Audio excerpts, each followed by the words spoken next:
파기 재판에 대한 기대감이 사실은 스멀스멀 보수 진영 내지는 이재명 대표가 대통령 되는 건 문제가 많지 않아? 저렇게 많은 혐의와 저렇게 많은 재판을 달고 있는 사람이 이런 분들 사이에서는 그런 기대감이 있는데 과연 파기 재판의 가능성이 있을까라는 질문, 라는 그 의문 이게 지금 사실은 굉장히 많은 분들 뇌리 속에 있을 텐데 파기 재판 가능성 있습니까? 어떻게 보십니까? 뭐 없지는 않다고 저는 이제 생각을 합니다. 예. 파기 재판은 형사소송법에 나와 있는데 그 요건을 제가 읽어드릴게요. 상고심 법원, 대법원은 원심 판결을 파기한 경우에 그 소송 기록과 2심, 1심 법원이 조사한 증거에 의해서 판결하기 충분하다고 인정한 때에는 할 수 있다. 지금 이거 딱 맞는 거죠. 증거 조사 다 돼 있고 예. 이건 뭐 법리하고 사실관계만 판단하기 되니까 할 수 있는 거예요. 근데 현실적으로 이런 경우는 20여 년간 한 번도 없었다는 것도 또 사실인 걸로 알고 예. 있어요. 그렇지만 선례가 없다 뿐이지 법적으로는 당연히 가능합니다.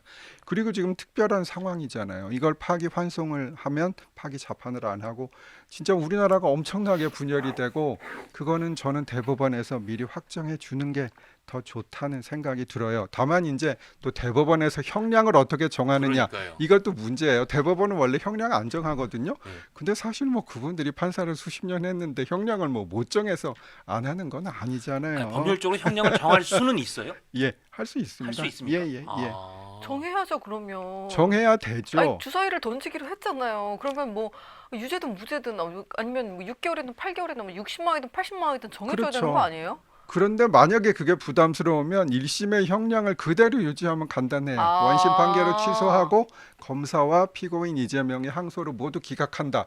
그러면 2심이 그대로 확정될 아예 거란 말이에요. 항소도 기각한다. 예, 예. 아. 한성진 부장판사가 안 내렸던 예, 예, 그걸로. 그렇죠. 네. 예. 그런데 또 다른 아, 관점에서 그러네. 생각해 보면 헌재는 최근에 가처분을 했잖아요. 예. 그게 법률가라면 예. 도저히 안 되는 가처분이라고 저는 생각을 해요. 근데 법원에 지금 요청 드리는 예, 예, 것은 법적으로 충분히 가능한 거예요. 이런 상황에서 대법원이 마음만 먹으면 헌재는 진짜 초법적으로 하는데 우리는 법의 테두리 안에서 예. 해도 된다.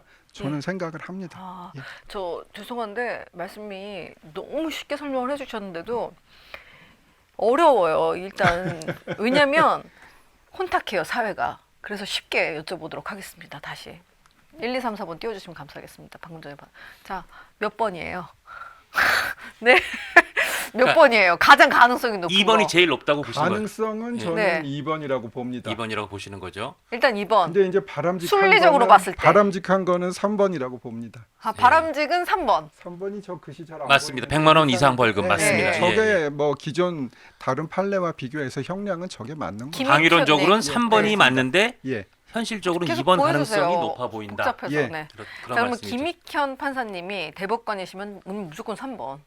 예, 예. 저는 네. 그런 의견을 아, 제시할 이거는 것 당연히 같습니다. 우리는 예. 재판을 해서 여기서 이 사람은 예. 100만 원 이상 벌금이 내려질 사람이므로 대통령 선거에 나갈 자격이 없습니다. 여러분 그러니까 선거는 자격이 되는 사람들 위주로 해서 다시 세팅해서 가야 됩니다라고 3번을 내리신다는 거고. 그렇죠. 자, 예. 그런데 가장 가능성이 높은 건 2번. 예. 그 이유는